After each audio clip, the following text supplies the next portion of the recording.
second. Yeah, so again, Anthony, I appreciate you joining us here on our, I think this is our seventh episode of the broker outreach call. Monday, 2 o'clock, every Monday, Eastern Standard Time. Today is December 26th, the day after Christmas. So most people will be on vacation, but we thought it would be useful to get on and do a recording anyway and kind of reflect on things that have been, that we've learned, things that have benefited us by doing this, and just, so people can see it, watch it at another time. But Anthony, I am blown away that you're joining us from Europe. I appreciate you being here. Can you tell us a little bit about where you are in your multifamily journey and why you came here today?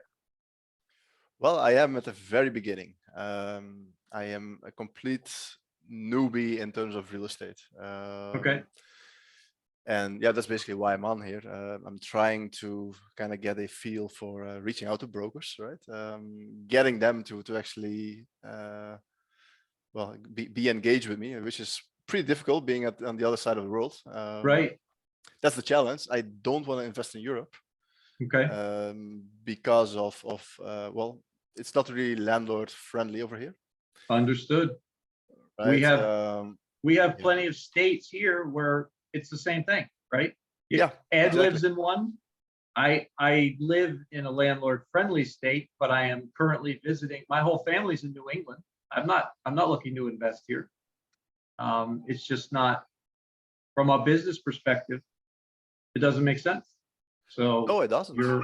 You're experiencing the same thing. And that's what's so awesome, is that you can come on here, make connections, develop relationships, and find people to invest with, right? Because we all need boots on the ground, right? One of our target markets is in Kentucky, and we have a team of 6 or 7 people. None of us live in Kentucky. So we need boots on the ground in Kentucky. Well, wherever you invest in the US, obviously you're gonna be helped, and we'd love to help you. We're here. To add to that point, I think having the inability to do something yourselves puts you in a position where you're forced to put systems and practices in place, which ends up being better for the long run and the big picture of what you're trying to do. Like 100%. For us, to Peter's point, I would love to buy in LA. I own a property 5 minutes from my house. Yeah.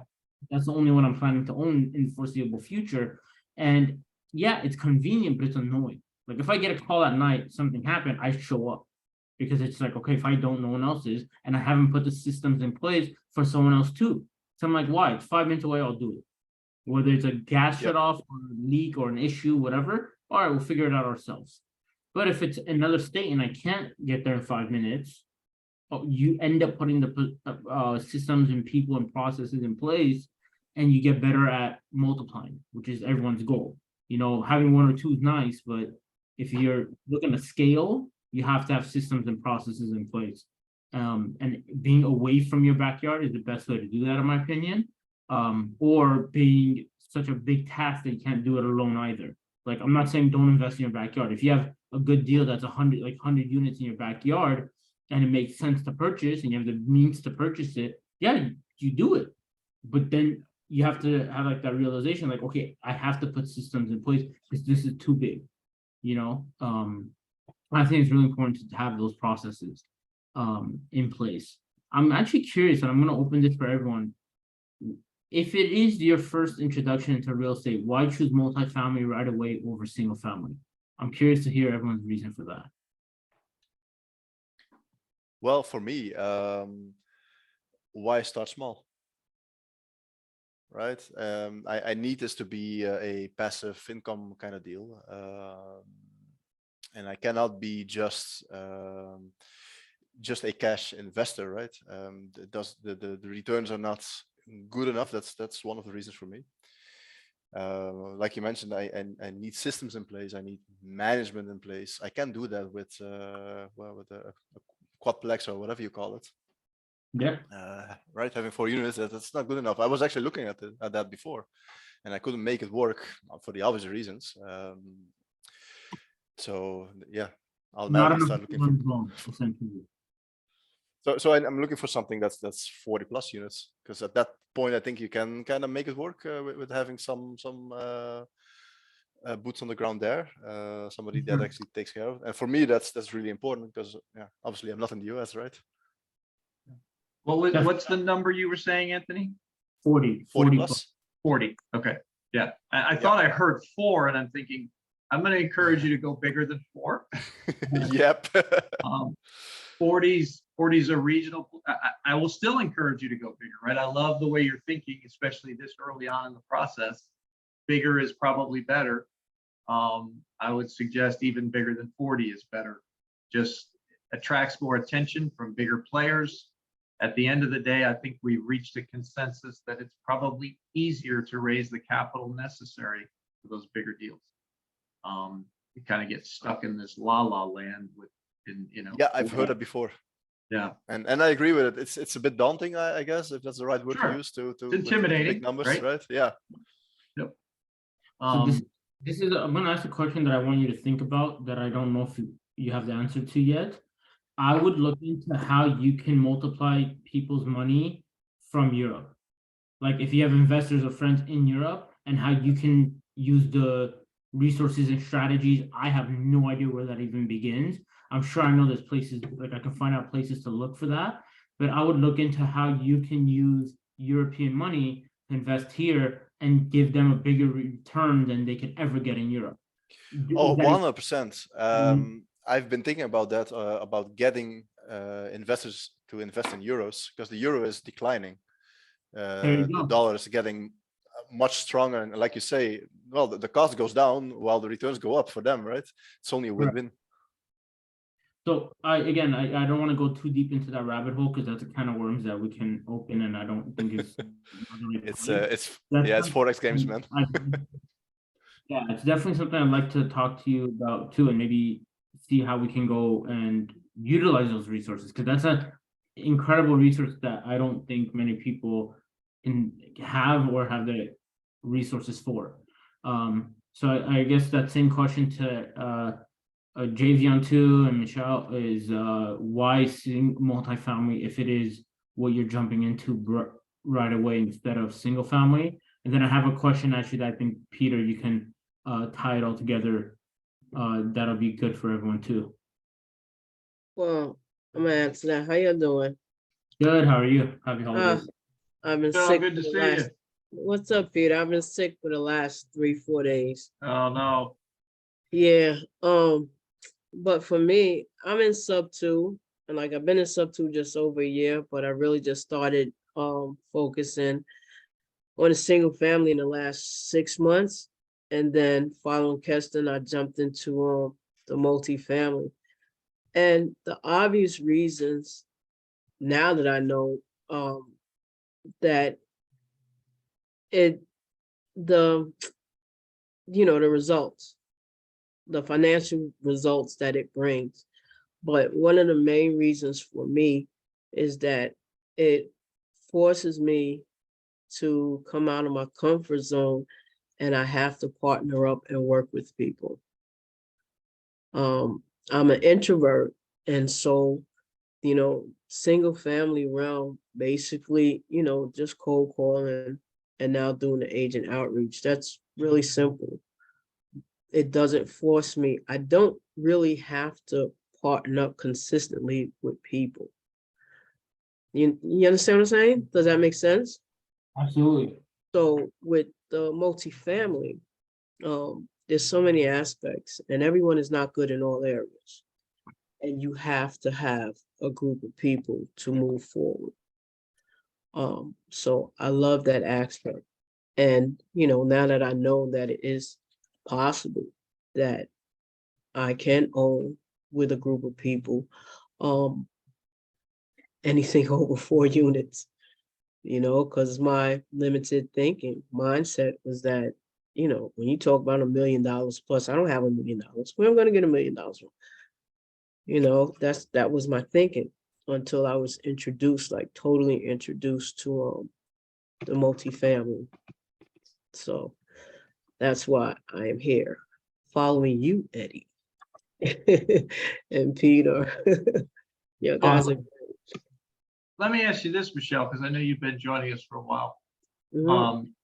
How do you feel now about the prospects of being able to raise $1 million if you find the right? It's feasible, it's doable. Like I just went to Uncle C Grant Condone's summit. Yeah. And it was easy, talking to people that have money. Talking to people that have money. My mindset is changing, and it's just making it easier for me to approach them. Yep. And like I'm just looking for funding for my next deal, for next multi-unit. Yep.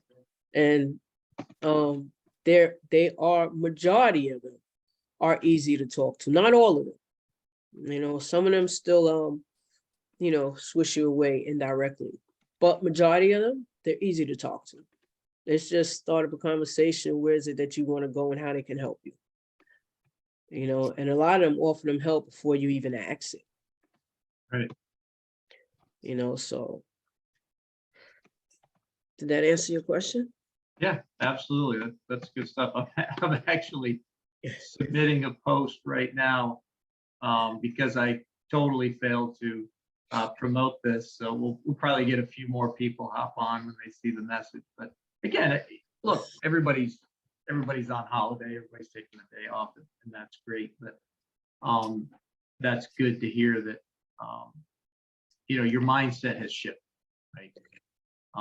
And I think that's a huge part of this. I love the fact that, Anthony, that you're brand new, right? This specific call started to help brand new people, right? I was on another call. The call was hosted by somebody else, and it was specifically about broker outreach. On that call, the host kept asking for people to volunteer to make calls, and I could just see, and it was pretty well attended. I would say there were 60 plus people on that call. This guy had a big network. And out of 60 people, you would think somebody would step up. And there were only 2 of us on that call that were volunteering to make calls. So I noticed the huge hesitation to pick up the phone and do this, and saw the need to encourage people to do it. And that's how this call started. And I would say one of my biggest wins since I started doing this was listening to someone on a completely different Zoom talk about this Zoom and how it encouraged them to make phone calls, and how she was now getting off-market deals from that broker because she picked up the phone. And like, man, there it is right there. That's why we're here, right? And there are going to be countless other wins that we'll never know about, and that's okay, right? We're just going to keep doing this. I know I learn stuff every single week. Every time I pick up the phone and call a new broker, I learn something. One of my favorite calls happened live. I was actually traveling last week, and so to your point, Ed, right? I'm driving. I'm helpless, right? Everything has to be done by someone else. So my wife is searching through my contact list, right? She comes across a name. I'm like, oh my gosh, I haven't thought about him in years. I didn't even know he was in multifamily. I used to work with him. Let's call him, right? We haven't talked to the guy in 12 years. We just catch up, have a nice connection. He's doing exactly what we're looking for, right? He's seeking the types of properties we're looking for all the time. So now I've got a date to reconnect with him in January. We're neighbors. He lives literally, as the crow flies, probably less than 4 miles from where I live, a little bit further on the road, with traffic even further, but at least we don't have Ed Sheridan type traffic from, where do you live, Ed? What town are you in? Los Angeles. You're in LA. Yeah, miserable, right? Just the worst place. Our traffic can be terrible. It doesn't even compare to LA. Worst traffic on the planet. My son lives in Granada Hills, so he's just up the road. I'm in Burbank. It's not far from me at all. Oh, wow. I was in Granada Hills last week. My friends That's was funny. yeah. He's actually he's in the next room right now. So he's with us. We flew him into to Boston Nice. a couple days ago. So we're going to send him back to you on Wednesday. So go pick him up at the airport for me. So anyway, I Not a problem. got off track, but the point, that's why we're here. We're here for new people. We want experienced people to come in as well. Eddie Charger had sent me some thoughts about what he's learned from this, and I'm going to share some of those with you guys right now. What's the benefit of doing these calls? And Eddie said it's important to have a clear, concise pitch that quickly explains who you are and what you're looking for. That's a great point, right? We want to be able to capture these brokers' attention quickly, let them know that we're serious. And it's another big reason why you would want to come to these calls, right? It's just to learn to speak the language. What are the terms that they're used to hearing? What are the terms that you don't want to use that make you sound like a complete newbie? But even that, I encourage everybody, don't let that stop you, right? You will learn over time. I tell a story about one of the guys who completely messed up his first call to a broker, right? But then he kept doing it. He learned more. He ended up following up with that guy. They have a great relationship. That guy's sending him off-market deals, and they laugh about that first call, right? So it's not like, look, and with some people, you probably will, on that first call, you'll mess it up, and you'll kind of, quote, destroy that relationship from day one. If that's true, that's somebody you didn't want to work with anyway, right? You want to work with people that you connect with. And if somebody's going to be that much of a jerk that they're just going to, write you off because you're new, then the heck with them, right? We want brokers that know that newbies turn into real buyers, right? And that's who we are. Some of us are brand new in this game, but we're real buyers. There's no joke. There's no doubt that we're going to be doing deals. We have good friend, in fact, a good friend of mine just texted me right this minute, right? He's 4 months into this deal, and he owns a $3 million property, 40 doors. So it doesn't take long to learn what you're doing and to ramp up your skills and to be able to close deals. Eddie's second point was building relationships with brokers is crucial to finding good deals. It's important to be respectful and courteous when calling and to follow up regularly. And that's the key, right?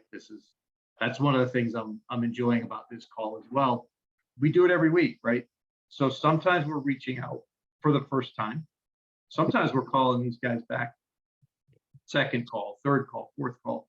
We're following up, and we're going to see that progression. We're going to see those relationships get deeper and better, and see them sending us more deals over time. So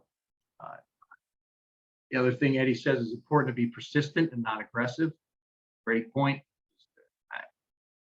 Pushy, it's not my style. I don't think it's very effective.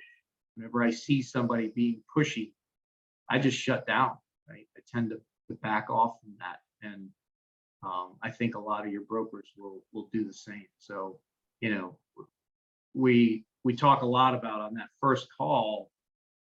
Yeah, we want to be aware of what we're looking for, but we want to be much more focused on what are you looking for as a broker? What do you focus on? What is your business like? What's your core competency? How can I help you? How can I bring value to you as a broker? One of the first guys I met with face-to-face, we talked a lot, and I haven't done this yet because I've only been calling brokers. I need to start calling owners directly, right? Some of those owners some of them won't be interested in selling at all, and that's fine. Some of them will want to sell, but it won't be a property that I want to buy. Well, those are going to be great people for me to refer to the brokers that I have a relationship with, right? So I look forward to that day when I hook up my broker friends with a deal that a new client, right? And now it's just going to deepen that relationship even further, and they'll be more motivated to find me the deals that I'm looking. So what was the other? He's got another, it's important, yeah, persistent, not pushy. Love that. Understand the local market, right? When you deal with the same brokers over and over and over again, you can start to get a feel for that local market. And I think that's really important to establish that focus. It's okay to have more than one, but you want to have 1, 2, 3 that you really get to know and really focus on. The more you know that market, the more it's going to be easier. The easier it will be to identify a good deal. And the last point he made is the importance of being patient. This is a long game. In the single family world, we get so transactional. We want to find that deal. We want to close that deal. We want to close it today and get to that fee, right? And look, I want that in the multifamily space as well, but I just don't think that's realistic, right? Could we hit a nice deal in the short term? Yeah, it's possible, but we've got to have that longer term perspective. This is definitely a long game and it could take a while, and you don't want to become a motivated buyer, right? You want to make sure you're establishing your criteria. You're going after that. You're weeding out the things that don't fit your buy box. And your buy box can change over time, but you've got to have something to focus on in the short term. So, Stella, thanks for joining us. Javion, I see you're with us as well. I don't know if either of you guys are available to speak, but if you are, we'd love to know if you've been here with us before. If this is your first time, what brought you here? If this is not your first time, what brought you back? And what's your experience been so far with contacting brokers? And maybe they're not available to speak, but yeah. I thought I would ask Stella, can you share any of that with us? Oh, I can hear you now. Hi. Actually, I'm a real estate investor. I do reach out to brokers, but Nice. I've just gotten into the commercial part of it. So Nice. I've been following the Freedom Chasers and going to all of their Awesome. Zooms. So I just wanted to learn the process of how you do it with commercial, if that differs from residential. Okay. So you're an agent. You do primarily single family homes. Is that correct? No, I'm a real estate investor. Investor. I'm sorry. You said investor. Okay. All right. Yeah. So we've So- done like duplexes, single family homes, but never multifamily. Gotcha. And so this is what we want to start doing. Yep. Mhm. Awesome. Yeah. And how did you what caused you to try to make the shift from single family to multifamily? I think we still do single family, so we are still looking in that area, but when we started as flippers. So Okay. it was all fix and flip. So with the change in the economy and with the market, the shifting, it made better sense to get into more buy and holds, or even just like, finding stuff and assigning it. With the commercial, I think when we thought about it, with the way that everything is going, if I have a single family that I'm holding and they don't pay their rent, I'm responsible, especially in California. The tenants Yep. are really protected, right? Right. If we got commercial multifamily or even like businesses, if 1 or 2 people don't pay, the rest of the tenants take care of that. And we're not sitting like possibly losing a property because of one tenant versus having hopefully, 10 or more. Yep. So I guess No. that was the kind of the mindset. Sure. So where are you specifically, and what market have you worked in so far? So we have been looking still in California because this is where we live. So we're in Orange County. Okay. I look at most of the beach cities. That's kind of my thing. And now we've branched out to Tennessee, Okay. South Carolina, and Florida. I do have an Awesome. agent that I work with in Texas, Okay. but she's residential. So we haven't tried to do multifamily there. Okay. Awesome. And I should say my daughter is a licensed EXP agent out here in California. So we have Okay. access to the MLS and stuff like that too. Yeah. Nice. Is she also in Orange Nice to County? meet you all. Yeah, she's here in Orange County. Nice to meet you, Stella. So I'm actually in Burbank, so I'm not too far from you. Oh, Um, nice. I'm also an agent out here, but actually it's funny because the thing you brought up was a question that I was going to ask Peter and lead in. If you don't mind, Peter, what would you say is the biggest difference between talking to a single family residential broker or in that moment, or a commercial multifamily 40 plus 100 plus unit broker? And then I could give my my thought process as well after. Yeah, that's next time you got to set me up with your questions ahead of time. So, I can start if you want. yeah, you know what? Let's do that. Why don't you've got some specific thoughts. Go ahead and share those, Yeah, and then I'll give Absolutely. you. So Yeah. first off, when it comes to the residential versus the commercial is going to, the biggest fear a commercial broker has is a deal entering escrow and not closing, especially if they're the listing agent. So much of it is based on the credibility, so much of it is based on, like, it's a long process. The escrow isn't 7 days, 10 days, 30 days like a single family. If you're doing commercial and any loan is involved, whether it's assumable, traditional, new loan, whatever you're trying to do, it's a long process. So you have to remember this. And Stella, you'll know because you have a broker in the family, but or an agent in the family, but I don't care how great the deal is, I don't care how many listings you have, no one paid until the deal is closed. The broker's number one job is to close the deal, right? If they can't get you to escrow, if they can't get their seller or buyer to the end of escrow, they get nothing, and it's lost time, which is very valuable, right? It's the most important thing you can give someone is time, right?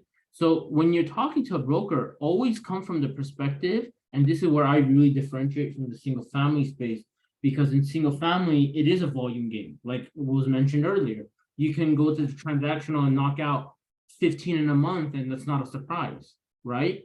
And to some people, that's like a bad month, right? So when you come into multifamily space and you're trying to earn these brokers' trust through the relationship, the best thing you could give them is the security that I can close. I will do my part as long as the seller's due diligence and the building and the X's and O's all check out, and the property itself, obviously. I will handle my end of things, the financing, the qualifying, the sponsorships, the capital, whatever needs to be done. I can do that.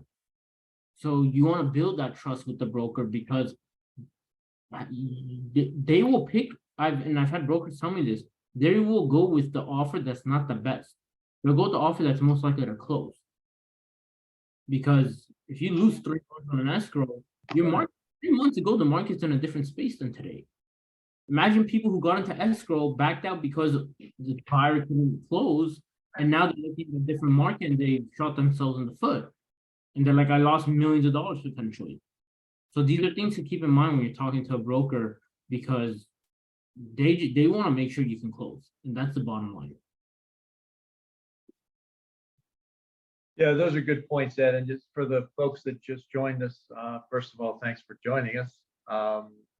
We're probably going to make this one a fairly short meeting since everybody's trying to enjoy their holiday today. But what Ed's question was, what's the difference between dealing with single family home real estate agent and the commercial agents that we're dealing with, commercial brokers that we're dealing with for these multifamily properties? And that's exactly what came up for me, Ed, is the credibility, right?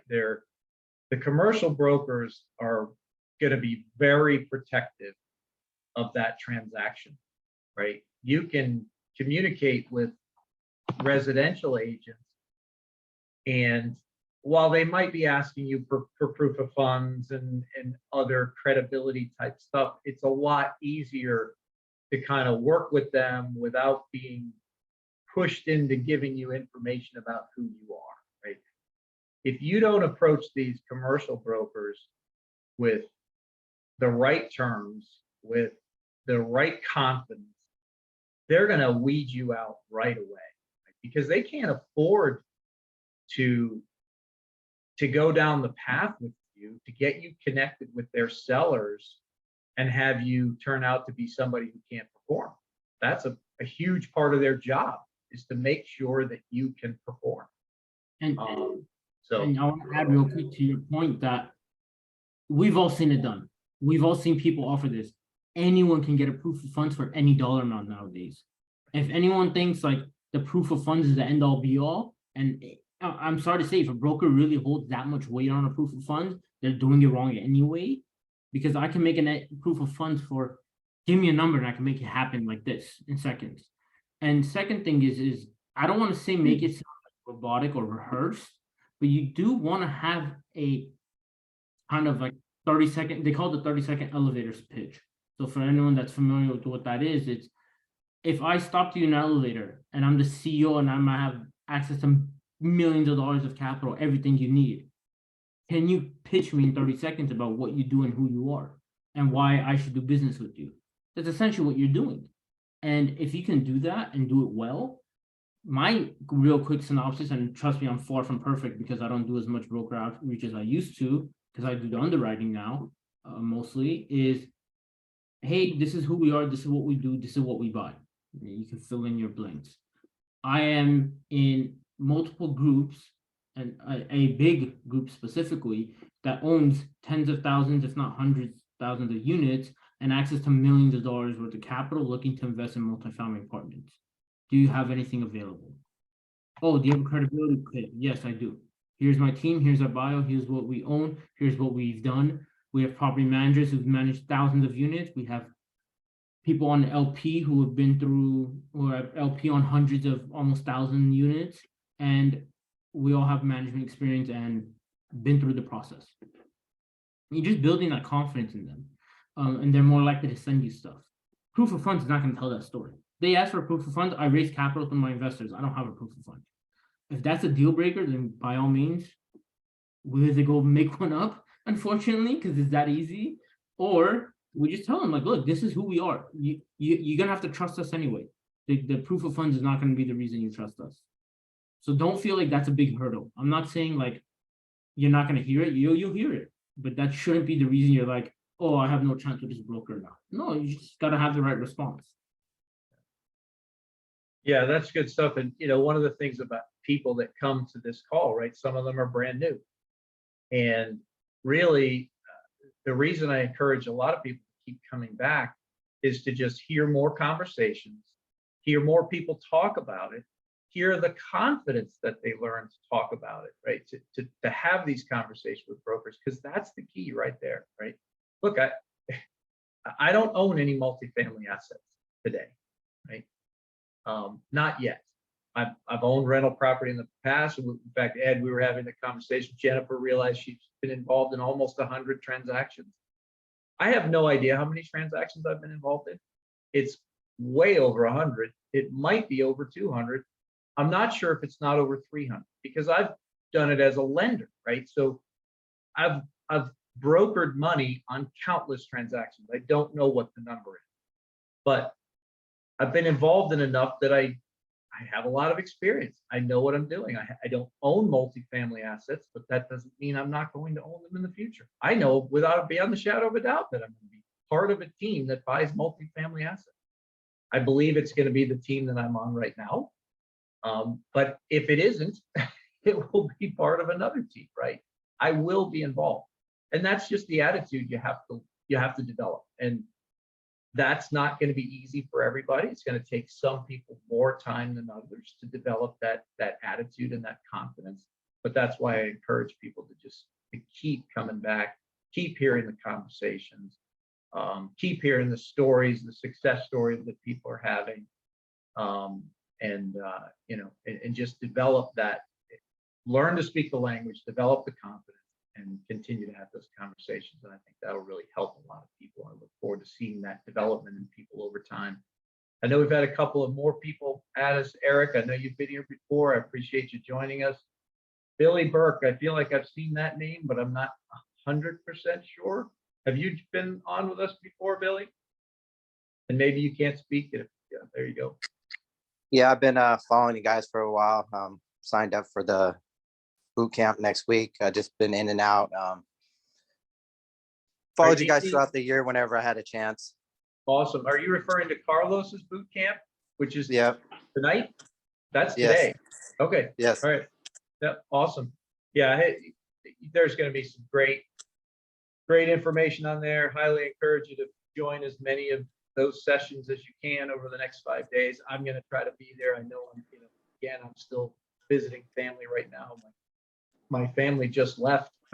I just missed the current event, whatever they're off to go do, but maybe I can borrow my sister's car and go track them down. So, but yeah, I appreciate. Have you been on this call specifically, Billy?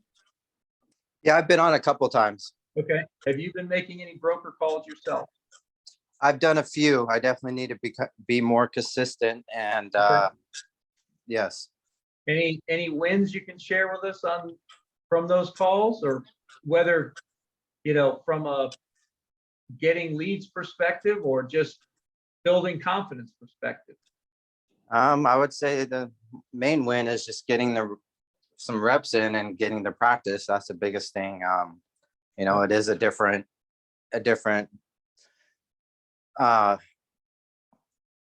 process versus regular residential agents and stuff. So I mean, it's a lot to learn the lingo and just the process. So far, a few of the brokers I've had have been pretty easy.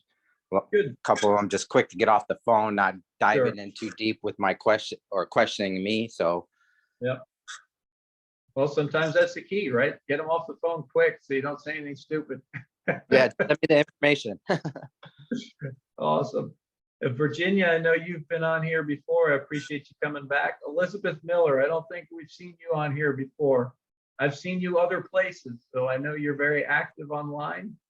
I know you have a pretty big following. Can you tell us what brought you here today? Yeah, absolutely. Thank you. I appreciate you guys coming together, especially on a holiday. Makes it more convenient for me. But I've been a landlord for a long time, just a small single family. I'm looking to get into larger multifamily deals, more specific syndication. I am in a higher price market. I'm in the Boston area. So even a small 2-family could be $1 million project. Or more on the acquisition side.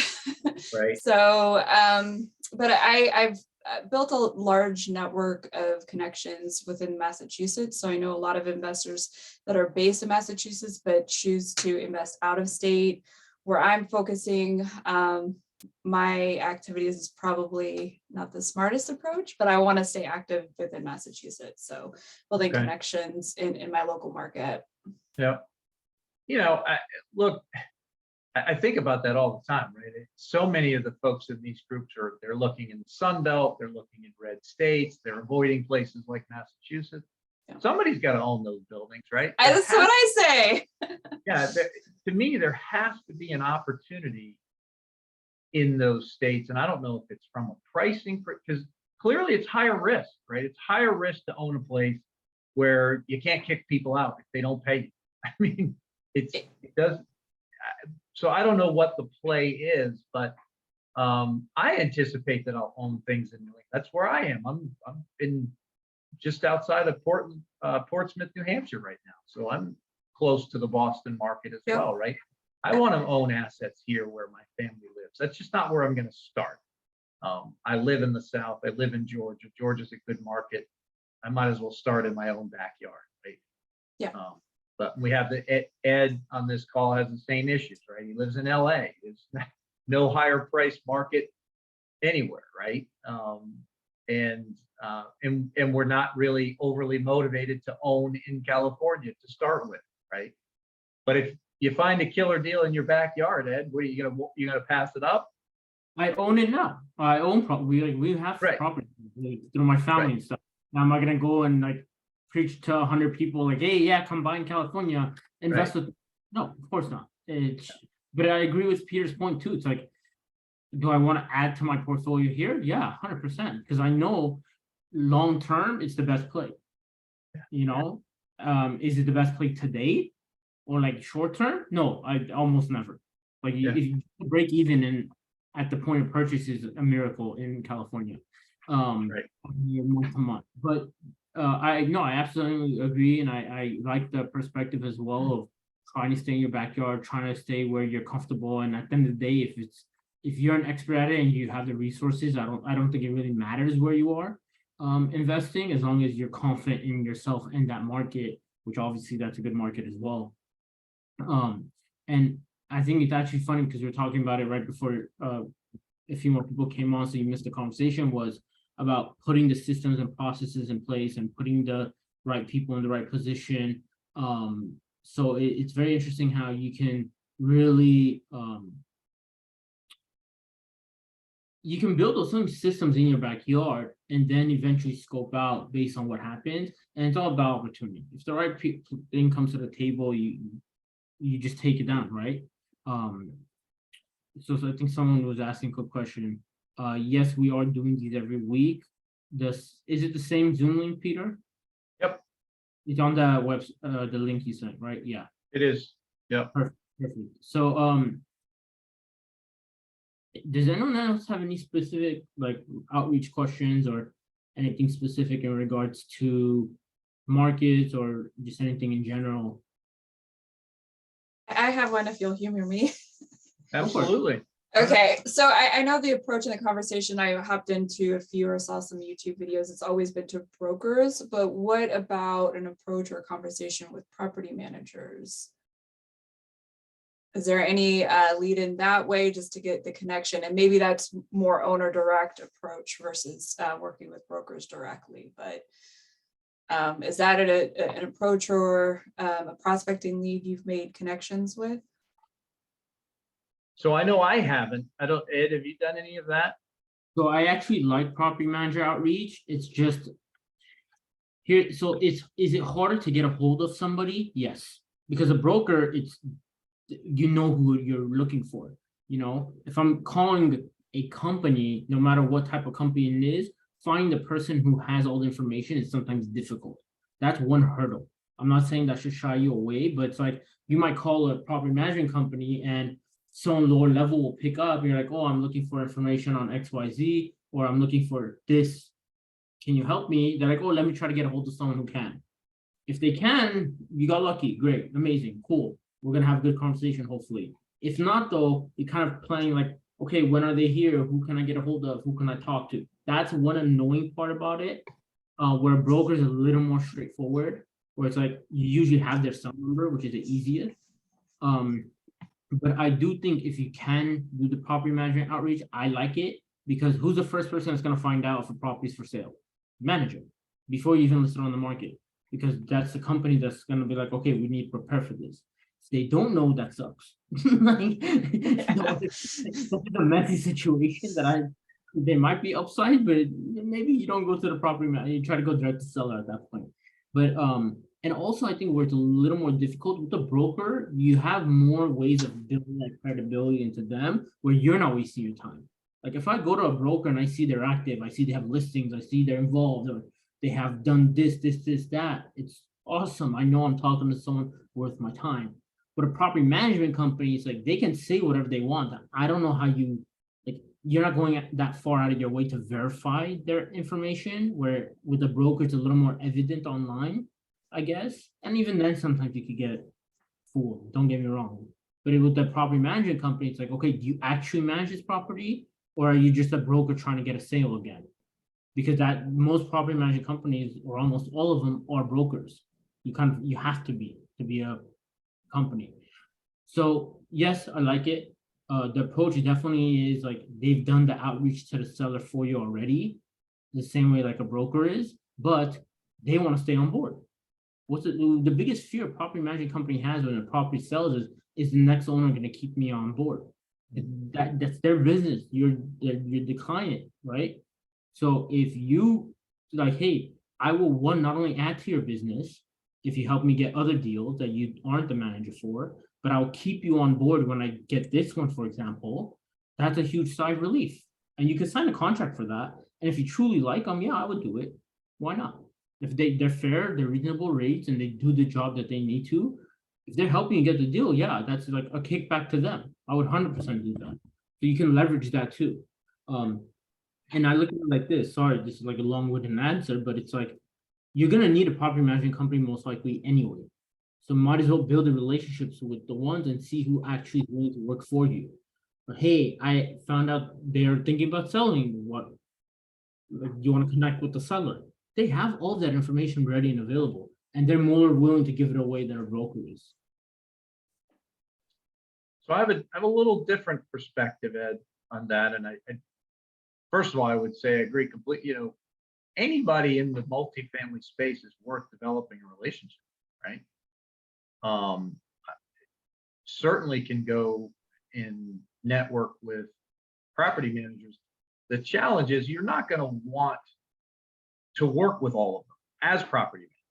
Okay, some of them, they're the reason you're going to be able to buy the property because they're not good at their job and the owner's not happy with it, right? So that there's kind of you got to make sure you're not making promises to somebody that you really aren't going to keep, right? 100%. And I'm just, as we're having this, as I'm talking out loud, right? I'm having this thought, holy cow, I want to network with property managers who stink at what they do because there are opportunities there, right? They're creating the opportunity. Carlos Salguero, one of my mentors in the multifamily space, the latest property that he put under contract, I think it's outside of Memphis, Tennessee, and Lakeland, Tennessee, the $39 million deal. It's brand new. They just finished building it in 2021, or is it 2019? It's very, very recent build, right? This is not a rehab. There's no CapEx on this deal, right? Why is this an opportunity? Well, because there's a lot of people that are very good at building these properties, but they're not great at managing, right? So that's creating the opportunity. Carlos is going to come in and be able to just run a super tight ship and drive massive value into this brand new property. So are they going to be keeping the current property management? Probably not. They're going to replace that property management, right, with somebody else. So anyway, just a different thought process. If you find a killer property manager, absolutely, but know who you're dealing with, I guess is my point, right? Know who that property manager is. Is that someone you would hire? Or is that someone you want to get to know all of the owners that they work with because their opportunity there, right? And Carlos tells a story of one of his earlier deals. It was I'm going to say here, it's where I live and close to where I live, a couple hours away in Columbus, Georgia. And they were walking the property. When they got there, the first thing they tried to do was go to the office, act as a potential tenant. It was nearly impossible to find anybody to rent one of these places. So right away, he knows there's an opportunity here because it's hard to rent at this place right now. He goes across the street, finds out they're renting for significantly more than this place was renting for. It's like he did those two things and knew he was going to buy that building. That's all he needed to know, right? So property managers are great, especially for us, especially if they're no good.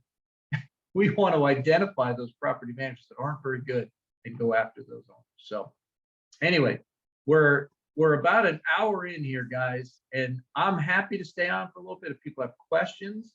My goal is really to wrap it up at an hour today because I want to send everybody back to the holiday. But again, I'll love to open the floor. If you've got questions, if you've got thoughts, if you want to share a win, raise your hand, unmute your mic, whatever. Elizabeth, I appreciate you joining us and thanks for participating. Yeah, Thank you. I appreciate it. I hope those perspectives help.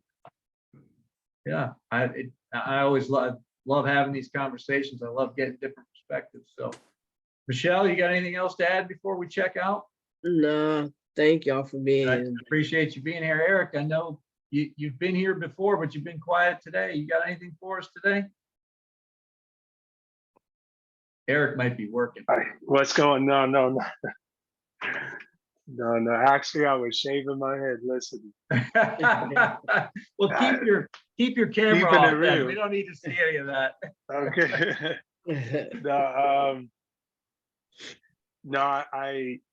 I've been learning a lot. I'm definitely not afraid to make calls. I have made calls. I had a couple of, phone conference, that credibility question.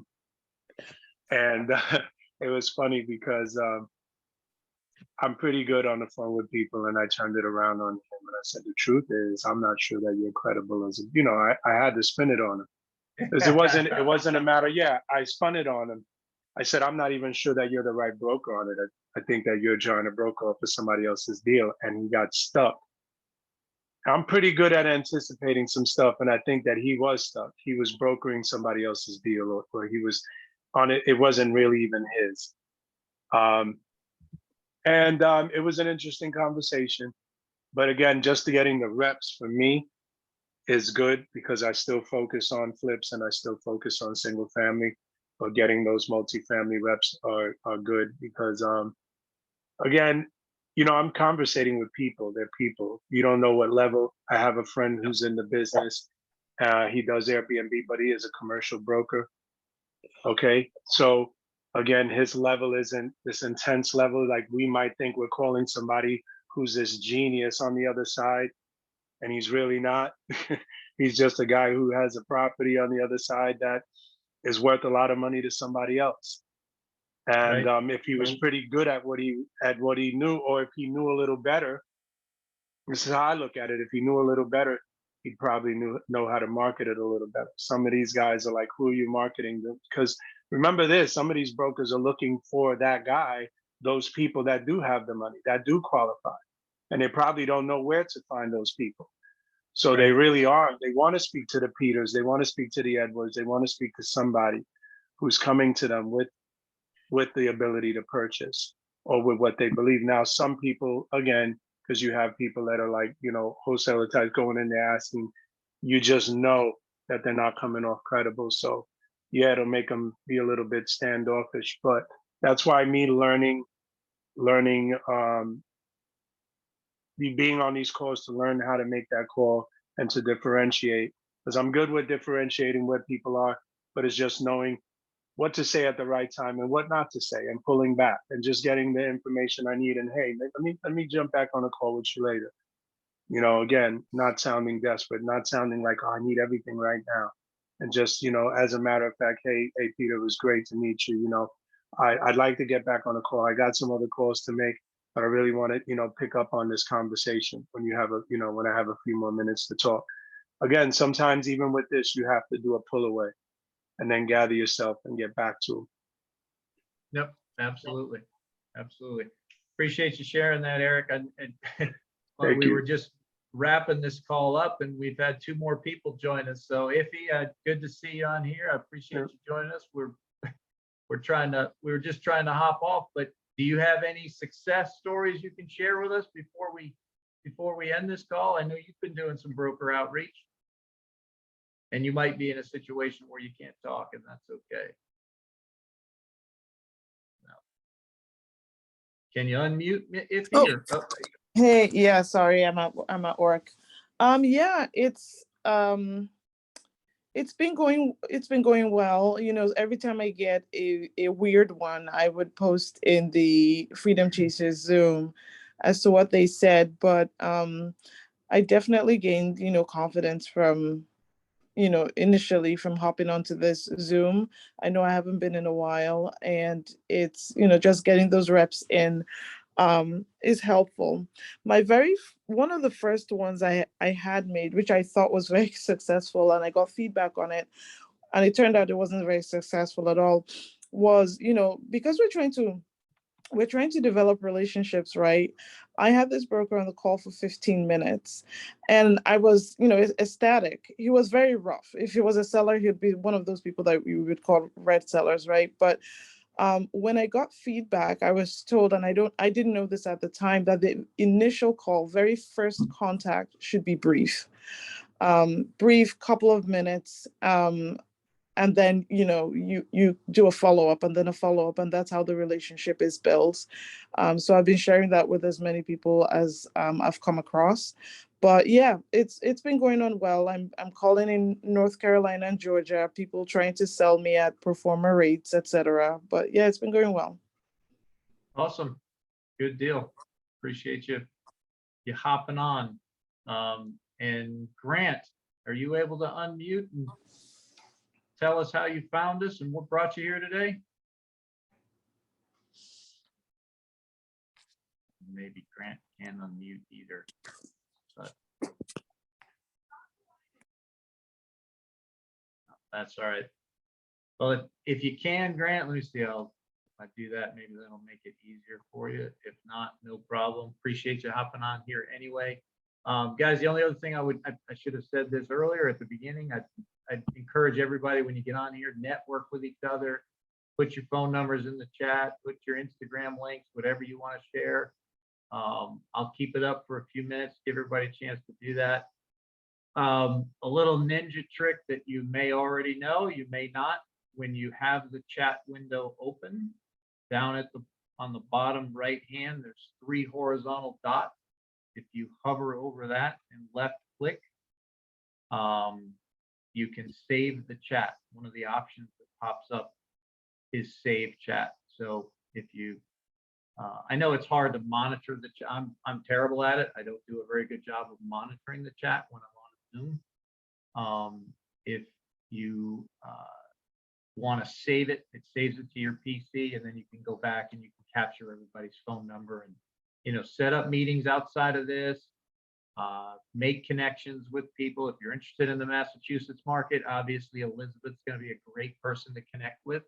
She's going to be your expert here in Massachusetts. I don't think we have anybody else on this call here today. So Elizabeth, if I remember right, I know I've seen you're very active. You live in Western Massachusetts, don't you? But you don't. No, I don't know. I'm a West Coast person, but I live in the Boston market. I live in right next to Cambridge in Watertown. I don't know why I had you in like Amherst, like not west, but like in the middle of the state somehow. You must have been visiting there one time and I saw a post or something like that. I don't know, but anyway. It did. So I've done just a few deals. I did a condo conversion project in Watertown. That was the first one that got me started in. Okay, I probably Massachusetts. saw you talking about the Watertown project, because that's kind of what I thought. I found in Watertown. That's funny. And then I did a 4-unit wholesale assignment in Athol, which is in Worcester County, which is more central Massachusetts. And then all the other deals that I've done for wholesale assignment have been out of state. Okay. So done virtually. Yeah. Are you an active agent in Metro Boston area? I'm not a licensed agent. I do a lot of things that real estate Okay. agents would do. I've taken the training. I just haven't been licensed Gotcha. in Massachusetts because I'm more focused on being an active investor. Sure. So Yeah. a lot of off-market outreach to, direct to owners. So Yep. cold calling and mailers. Yep. We like the off market. Do you do any, because I know, Pace Morby and the whole sub 2 community, they do a lot of agent outreach. Do you do any of that? So that's part of my approach. I would say I am working, so trying to do some deals with other investors / agents in my market. So they're based in Connecticut. We're working a couple of different lead lists together, but we're again, it's transitioning from the small multifamily and single family kind of fix and flip outreach messaging and activities to more larger apartments. So I am kind of working 2 types of lead lists. Yep. But a lot of it is finding the distress aspect. So code violation lead list, things like that, trying to network with other larger, landlords, maybe a tired landlord situation, to where you get into the stepping stone of, larger multifamily deals. Yeah. Well, and if you're working other markets, this can be a good place to, connect with people in those markets, right? If you're finding deals in Metro Atlanta, let me know. Absolutely. Lots of boots on the ground there for sure. Yeah, I've been in sales for a long time, so I've always looked at it more like a sales territory or account kind of development approach to it. And I've worked again in sales that deals with higher ed and taking a look at the state as a whole. So I've worked in like Texas, virtually that way. So different regions I like for larger multifamily, but I said, all right, I need to focus. Let's just start in my own backyard. I never thought I'd be able to work deals in Massachusetts. I am recently transplant. I've been here for about 4 years now and built up my network over the years, but it takes a while. So Awesome. right, Good thank deal. you. Well, great to have you on. Great to meet you face to face and Zoom to Zoom, whatever. we call Absolutely. it. But Ed, got any parting words before we get off of here today? No, thank you guys for being on here. You guys are awesome. Looking forward to doing this again. Seeing you all. Absolutely. So Nick, I'm going to try to post some stuff this week for sure. I don't know if we'll reschedule it, if we'll do the same kind of thing next Monday, or if we should set a different slot for next week so we can actually call brokers again next week. I think that would be my goal to do that. But we'll kind of talk about that as a team and figure it out. And I will actually post some things so you guys can know when this call is happening again. So it may not be at 2 o'clock next Monday. So just be aware of that. I'll try to get the word out as early and as often as possible. But thank you everybody for being here. Appreciate it. Great to see everyone. And we'll look forward to seeing you again soon. Take it easy, guys. Peace. Thank you. Thanks, Anthony. Thanks for joining us from across the pond. You're awesome, man. See you next week. Can't wait to see you again.